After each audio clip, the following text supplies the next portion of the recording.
Now, this morning I was giving you a talk on the fundamental basic attitudes expressed in Lao Tzu's Tao Te Ching. And the title of the book, Tao Te Ching, introduces now the second word in the title. I've been dwelling this morning on the first word, which is Tao, and so comes up this second word, De. And this word, again, faces us with some serious problems of translation.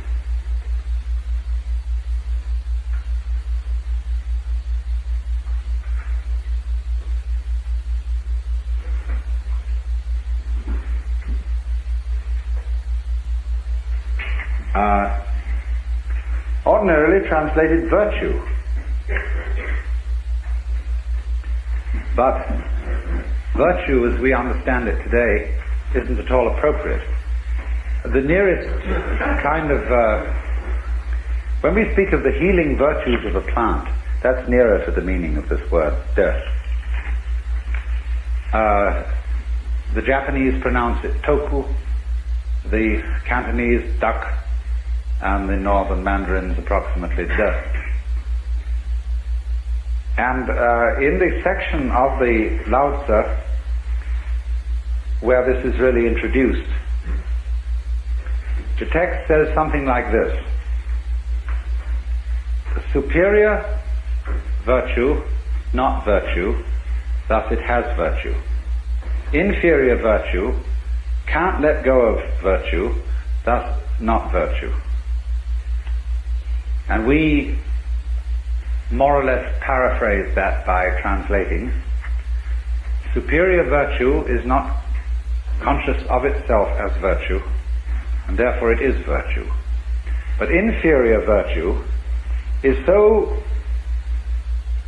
hooked up with being virtuous, or hooked on being virtuous, that it's not virtue. Now then, therefore, this word is a connection of virtue and magic. It means the excellence of things, in the sense that a tree excels at being a tree,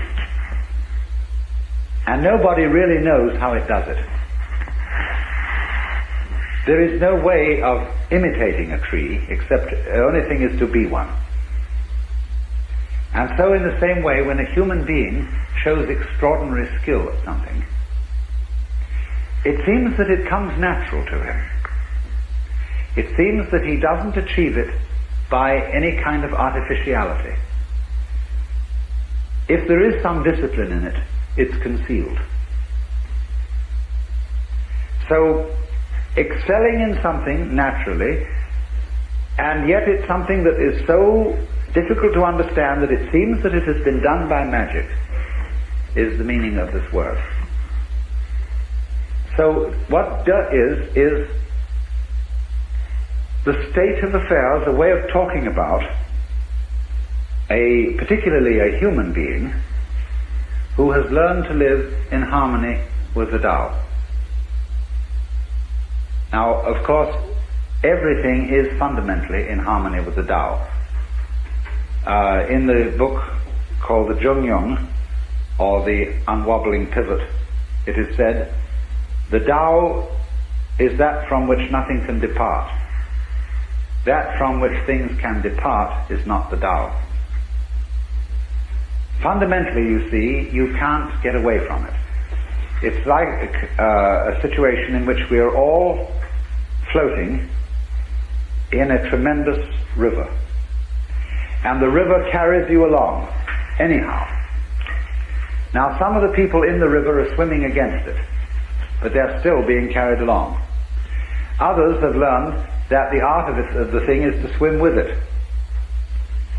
And they're carried along too. But they know it, you see. They know they're carried along, whereas the people who are swimming against it think they're going in the opposite direction. But they're not really. So that was a sort of discussion we were having this morning, when I find invariably, whenever I talk about these things, Americans raise moral issues because we are a people incredibly bamboozled by preachers. And so this always comes up. Bamboozled. Preachers. Yes.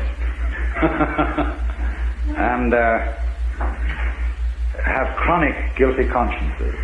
And so those questions are always raised.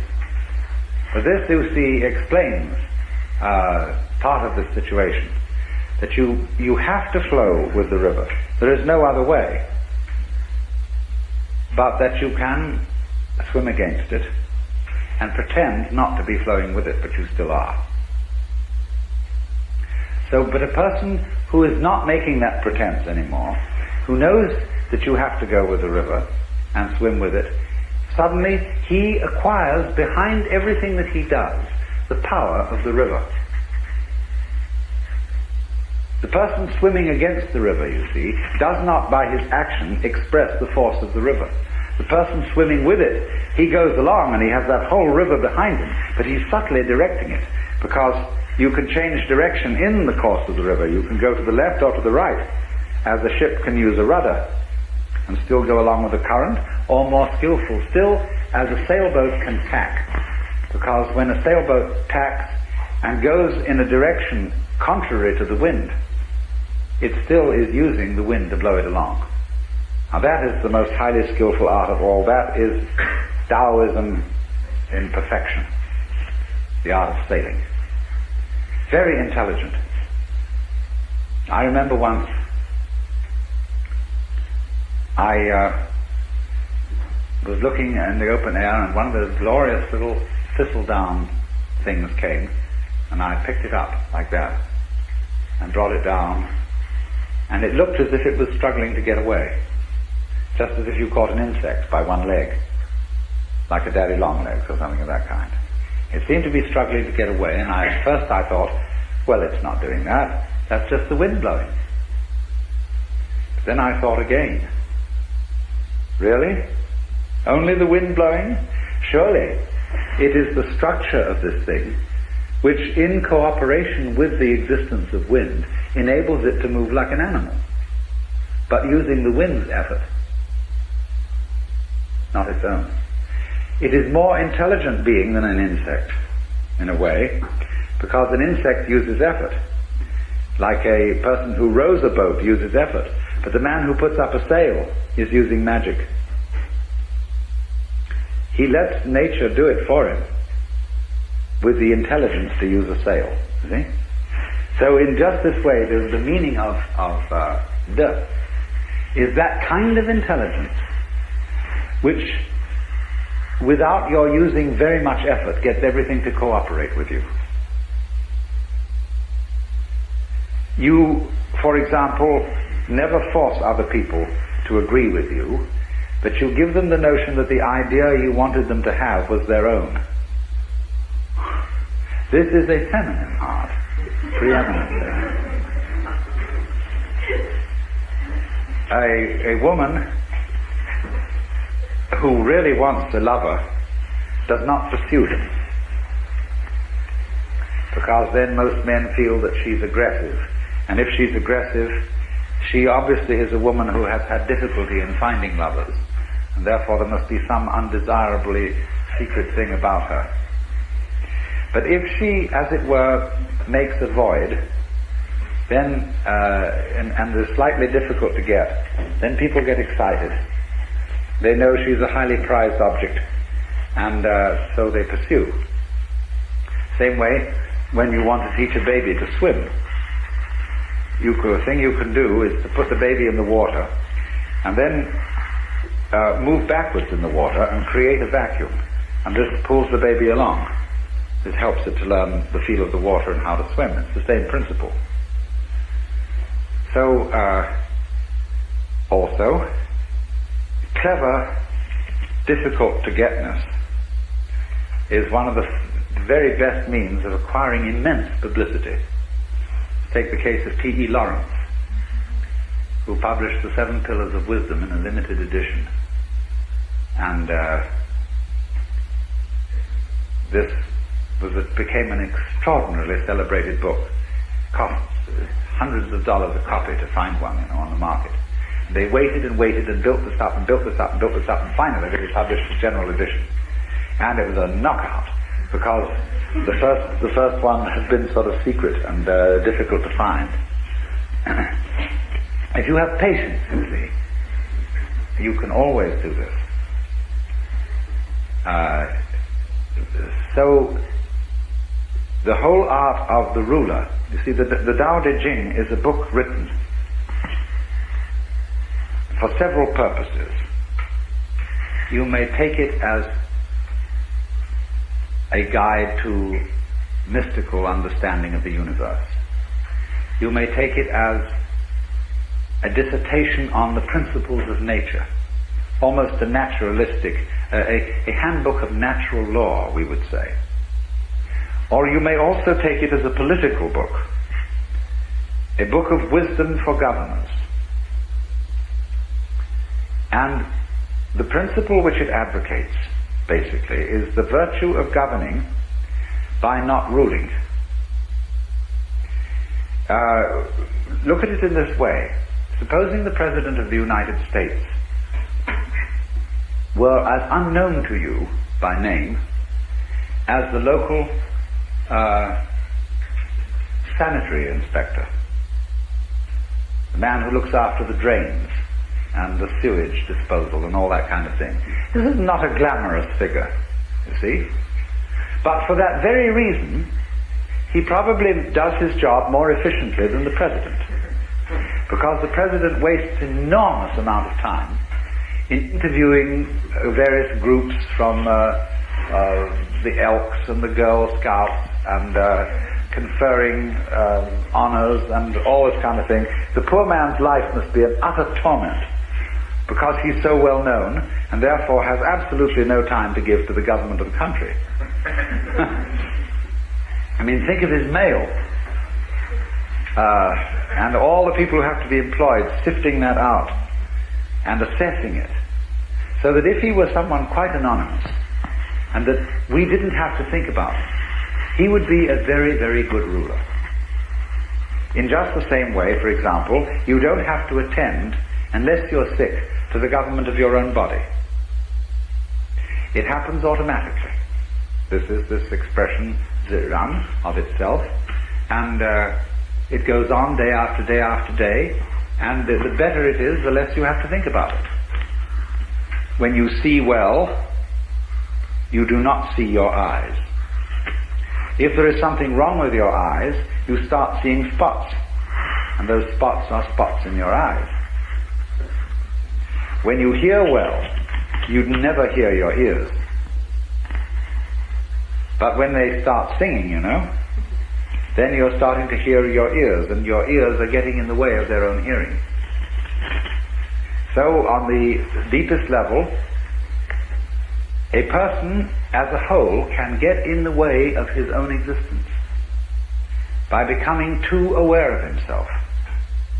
And then he lacks this quality, dearth. Now, the Taoists then propose that there be something to help people get back to Tao and to be able to be in a state of dearth, so that they wouldn't get in their own way. And this is connected with the idea of being empty. Emptiness, being somehow vacant, was the secret of the thing. The highest kind of knowledge is not know-how, but know-how, N-O-H-O-W. To be able to do it know-how, without any method. To achieve this, something is practiced which is called fasting the heart. The heart, in Chinese, is a word which doesn't mean heart in the physiological sense. You see, it's part of the De character. Shin. It's usually located about here, and it means heart-mind. It's equivalently translated as mind, and in all the Zen texts where the word mind is used, no mind, mushin, it is this character. The psychic center. Now, the best kind of heart is absence of heart. In English, the word heartless has a very bad connotation, as does the word mindless. A heartless person is an inconsiderate, unfeeling person. A mindless person is an idiot. But a person who has mushin, or no mind, or no heart in Chinese, is a very high order of person. It means that his psychic center doesn't get in its own way. It operates as if it wasn't there. Zhuangzi says that the highest form of man uses his shin like a mirror. It grasps nothing, it refuses nothing, it receives but does not keep. And the poem says, when the geese fly over the water, and they are reflected in the water, that the geese do not intend to cast their reflection, and the water has no mind to retain their image.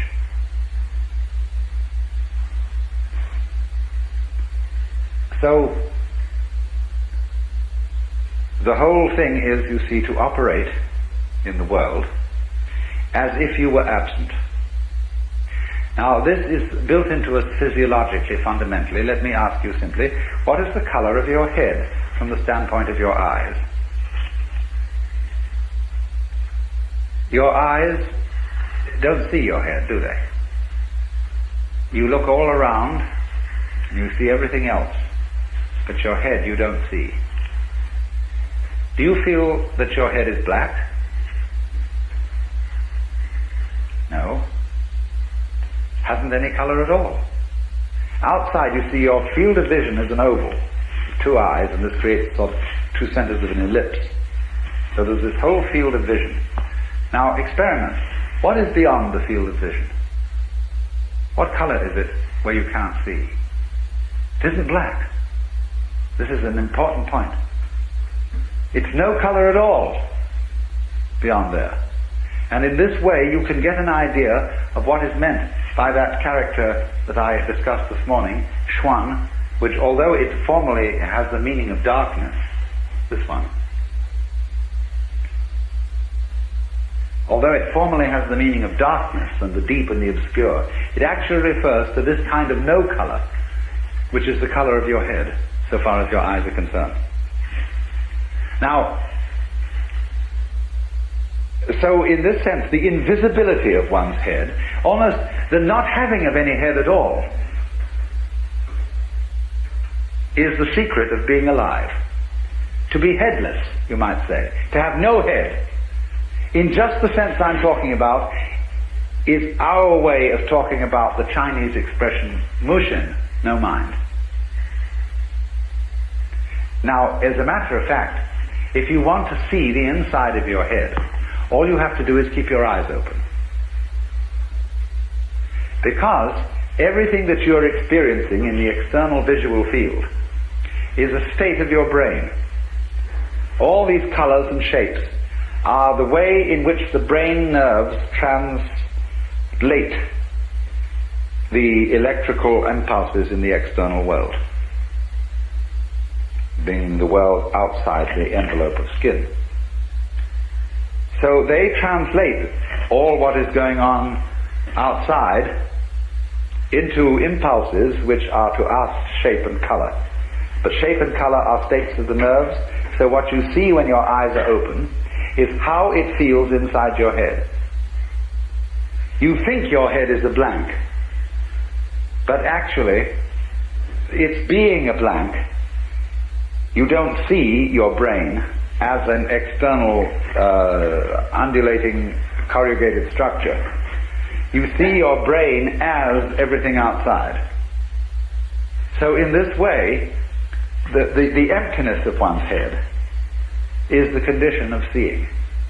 The transparency of the eye lens is the condition of seeing colors. It has no color itself.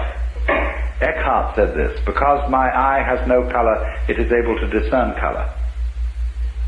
This is in Germany in the 13th century. This is fundamental Taoist idea of being absent as the condition of being present. Being not there. So, Zhuangzi says, when your belt is comfortable, you don't feel it. When your shoes are comfortable, it is as if you weren't wearing any. Likewise your clothes, you see. The more you are aware of these things, the less properly they are made, or the less properly they fit.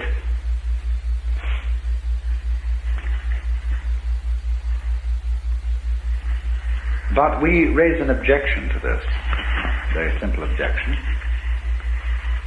If I don't know I'm there, I seem to be missing everything. We want to know that we know.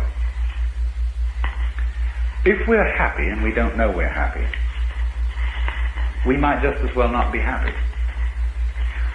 To be happy and to know that you're happy is really the overflowing of the cup of life. Of course, the penalty for that is to be miserable and to know that you're miserable. Some people are miserable without knowing it. But, you know my limerick, there was a young man who said, though it seems that I know, what I would like to see is the eye that knows me when I know that I know that I know. Now this is the great human predicament. The development of self-consciousness, the development of the possibility of reflecting upon one's own knowledge. And this is simultaneously a blessing and a curse. And Taoism does not escape this problem. I mean, it doesn't avoid this problem, it deals with it. But it doesn't deal with it obviously. So we get back to this fundamental verse about the nature of De. What is highly virtuous is a virtue that is not conscious of itself as virtue. The moment it's conscious of itself as such, you see, it fails.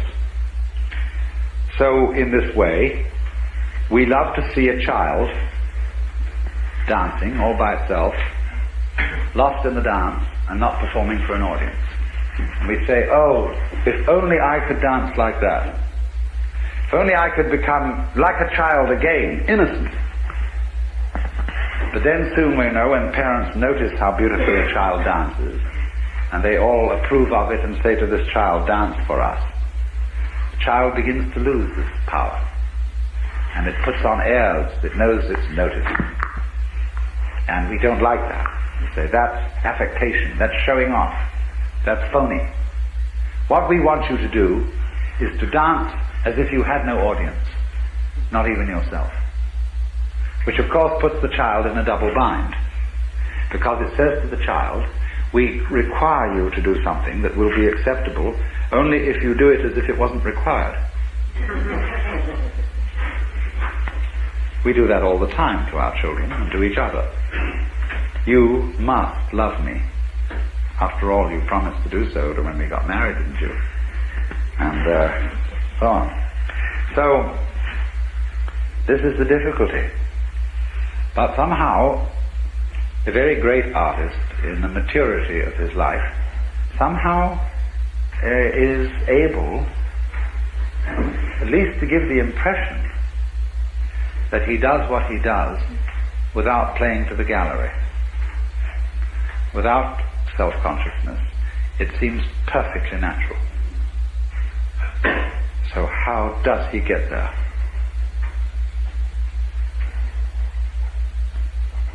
There was a Taoist sage, later than Lao Tzu. His name was Liezi. We romanize that as L-I-E-H, Liezi. And he had a reputation for being able to ride on the wind. So light. Zhuangzi says in one place, it's easy enough to stand still. The difficulty is to walk without touching the ground. Because in the state of being in accord with the Tao, there is a certain feeling of weightlessness, parallel to the weightlessness that people feel when they get into outer space or when they go deep into the ocean. So this is of course connected with the sensation that you're not carrying your body around. I described this morning the sensation that an expert driver has when he really is with it in a car, that the hill lifts him up and drops him down the other side, that he and the road are all one process. And that's equivalent to the sense of weightlessness. And so this is connected to, this is the inner meaning of Liezi riding on the wind. When Suzuki was asked, what is it like to have Satori, he said, it's just like ordinary everyday experience, except about 2 inches off the ground.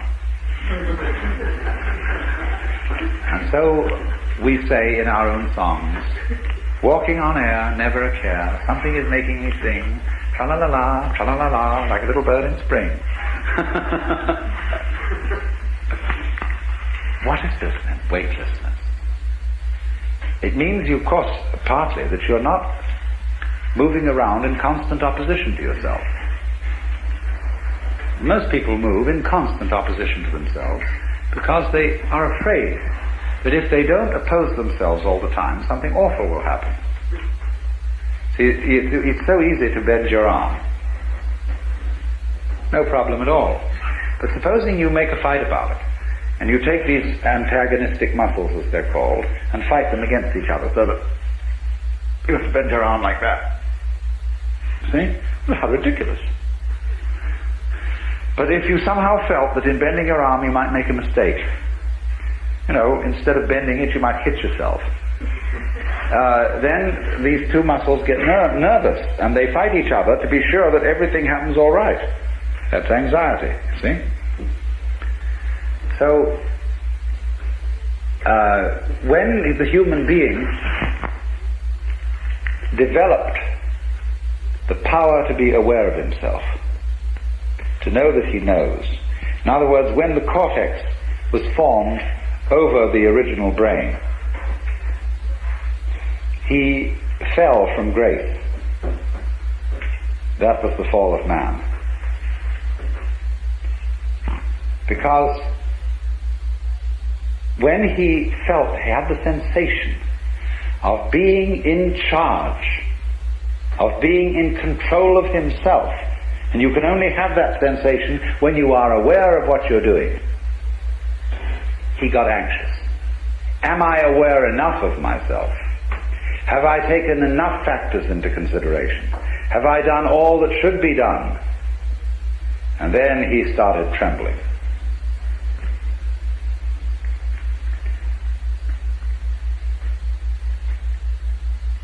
This was the fall of man, of course. This is what is meant. The Lao Tzu says, when the great Tao lost, there came duty to man and right conduct. In other words, nobody talks about how you ought to behave unless things have gone radically wrong. There wouldn't be any conception of faithful ministers of the state unless there were a lot of lousy politicians around. No one would talk about filial piety unless there were wayward sons and daughters. So there is constantly in the tradition of Taoism the idea that all moral preaching is confusion. There's a marvelous case of this in the Zhuangzi book, where there's an alleged conversation between Confucius and Lao Tzu, in which Lao Tzu asked Confucius to explain to him what is charity and duty to one's neighbor. And Confucius gives him a little sermon, on being, giving up one's self-interest and working for others.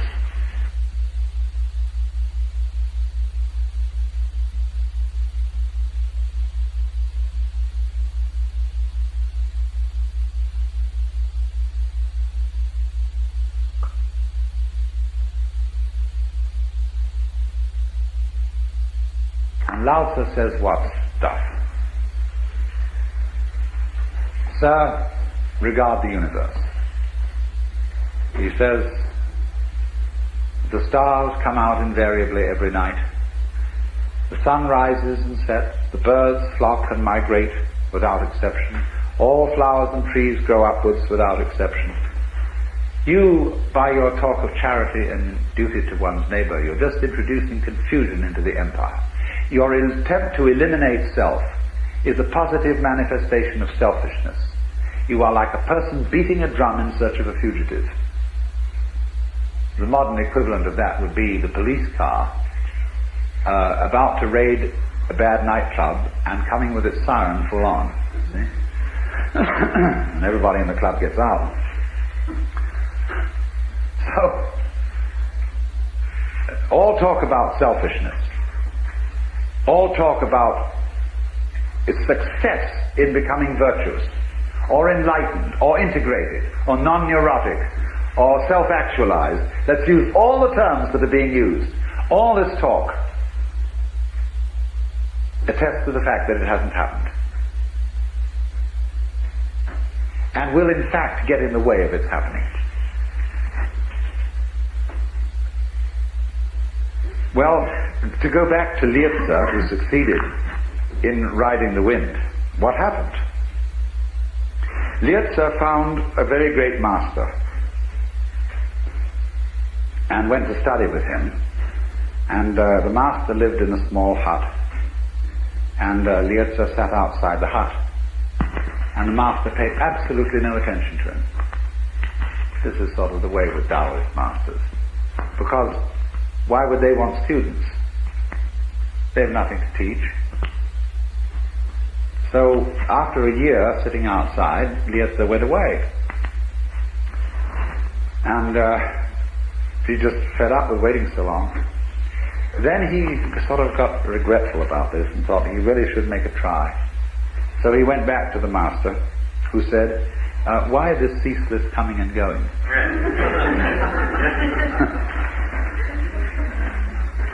So he sat there and tried to control his mind in such a way that he would not think of the differences between gain and loss. In other words, try to live in such a way that nothing is either an advantage or a disadvantage.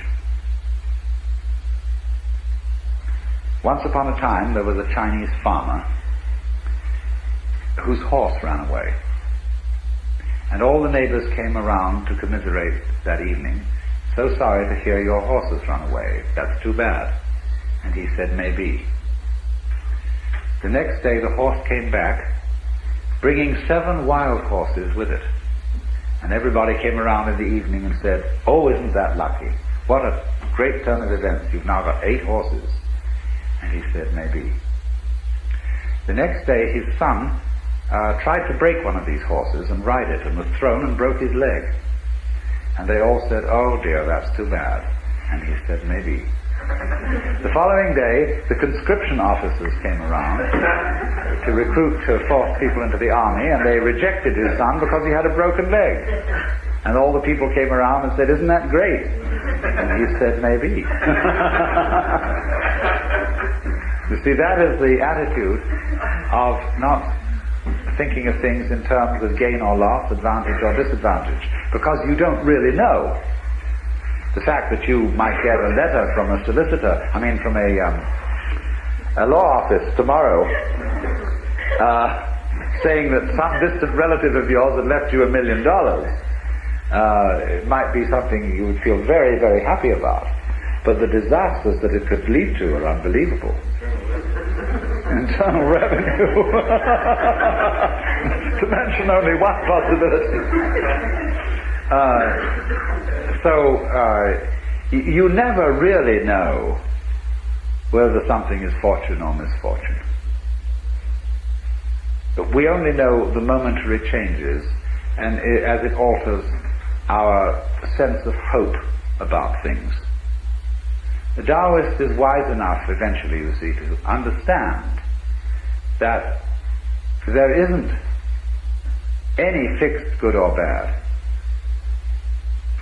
And so his point of view is what is called non-choosing. Well, anyway, Liezi attempted to keep his mind in a state of non-choosing. And this was a very difficult thing to do, to overcome one's habits of feeling and thinking in this respect. And after he had practiced this for a year, the master looked at him. And sort of recognized he was there. After another year's practice, he invited him to come and sit inside his hut. And then, however, something changed. And Liezi didn't try anymore to control his mind. What he did was, he put it in this way.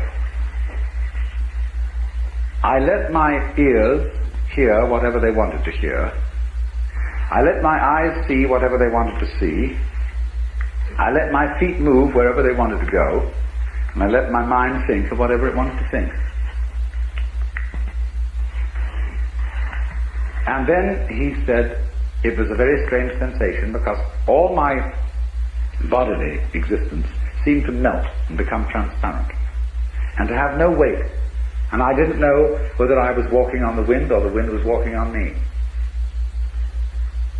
Now that's the fasting of the heart.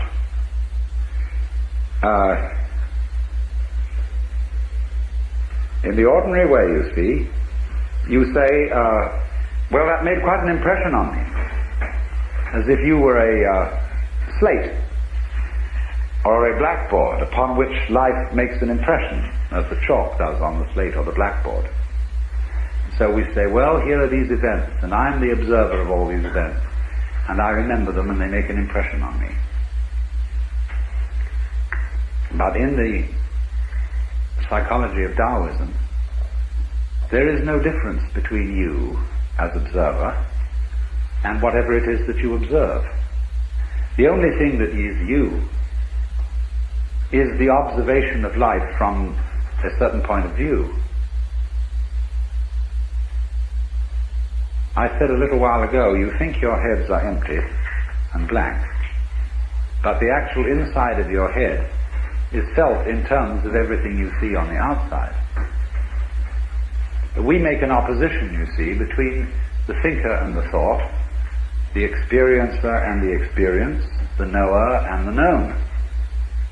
Because we think about knowledge in terms of certain metaphors. The metaphor of the stylus on the writing sheet, the reflection on the mirror, all those sort of images come into our idea of knowledge.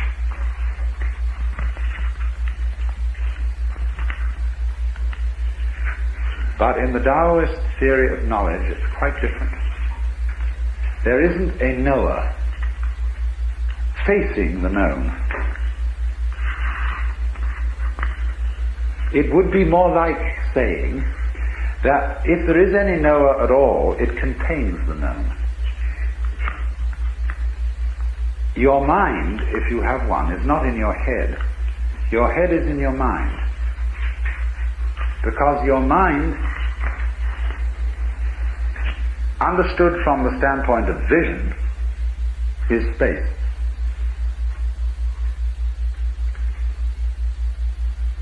The Chinese use this word,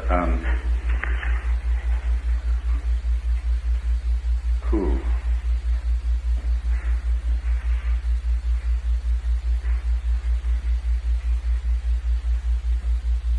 which means sky, space, and sometimes emptiness. And there is a saying that form, or shape and color, there's one word in Chinese that means really both shape and color.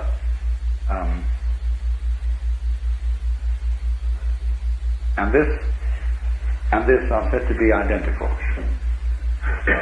Space or emptiness is precisely shape-color, and shape-color is precisely emptiness. This is actually a Buddhist saying from the Tridaya Sutra.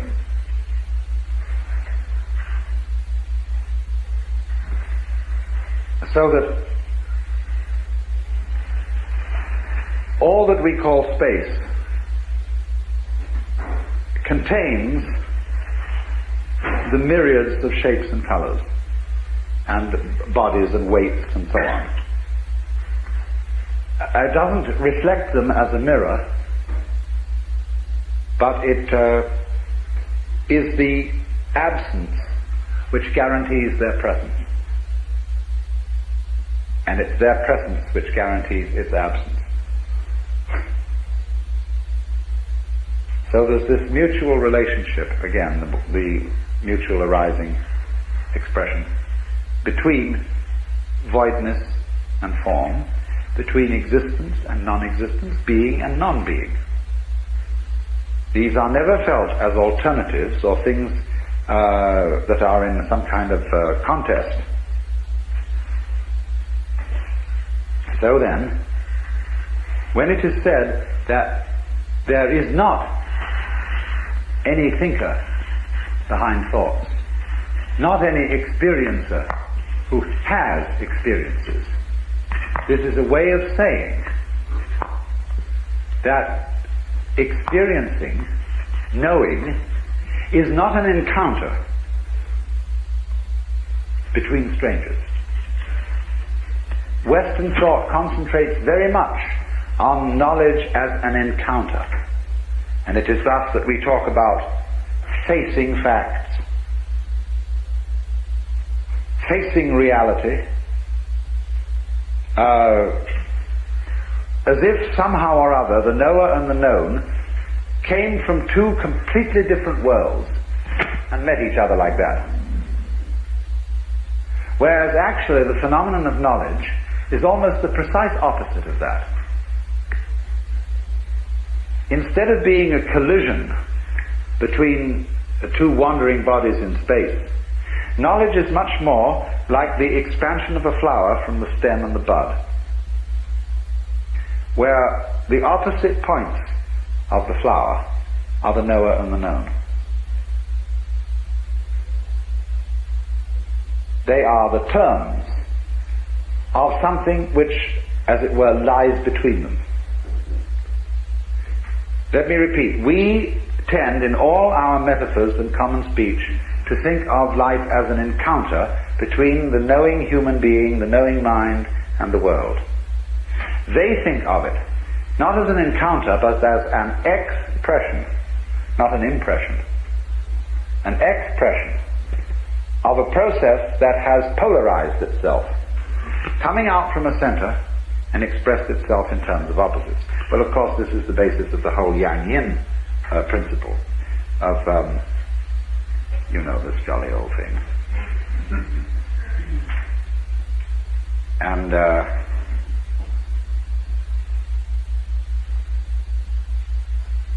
where you've got two interlocked, what are they? Fishes? Commas? Fascinating emblem. You call it a monad, yes, but there it is.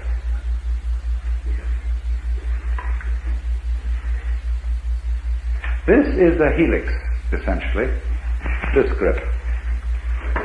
And this is the formation of spiral nebulae. And it's the position of sexual intercourse.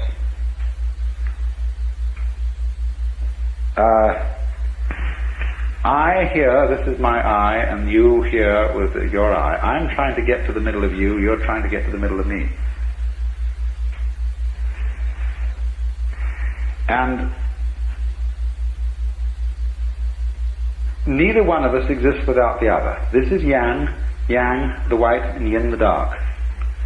Yang, the word yang originally means, or is associated with, the south side of a mountain, which is sunny. Yin, the north side, which is dark. Yang is the north bank of a river, which gets the sun. Yin is the south bank of a river, which is in the shade. Now, you see, you don't get a mountain with only one side. The mountain, if it's a mountain at all, goes up and down.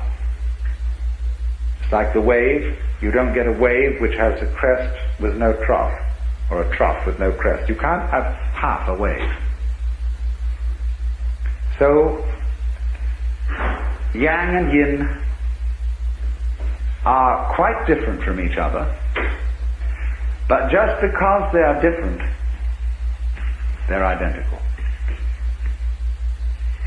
This is the important idea of the identical difference. The saying goes in both Taoism and Buddhism, difference is identity, identity is difference. The Chinese word for is not quite the same as our word. This word, which is usually used, has rather the meaning of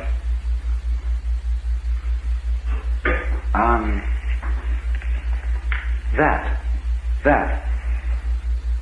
So they would say, difference, that identity, identity, that difference.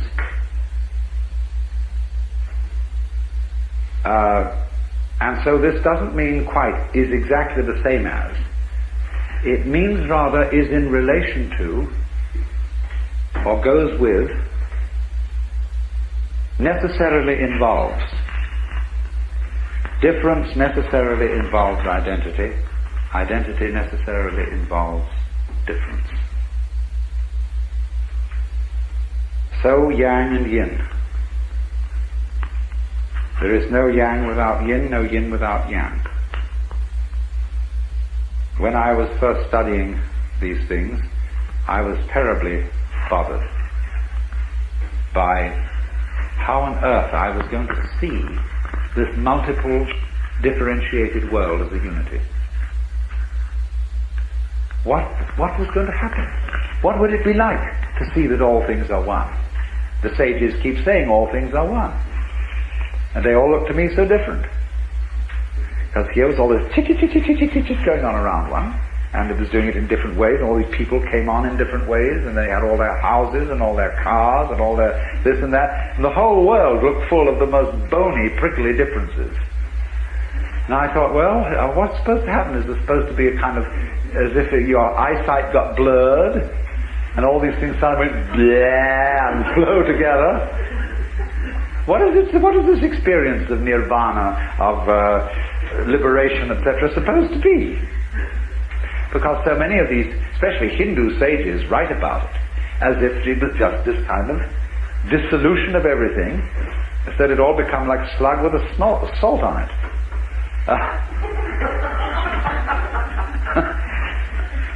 Well, it took me a long time. And suddenly one day I realized that the difference that I saw between things was the same thing as their unity. Because differences, borders, lines, surfaces, boundaries, don't really divide things from each other at all. They join them together. Because all boundaries are held in common. It's like, let's think of a territory which has all been divided up into property. With your property, my property, etc., etc. There are the fences. But we hold if I live next to you, your fence is my fence. We hold the boundary in common. We may make up silly arrangements as to who is responsible for the maintenance of this fence. But nevertheless, we hold our boundaries in common. And we wouldn't know what my plot of land was, or where it was, unless we knew the definition of your plot of land and your plot of land that is adjoining. So boundaries are held in common.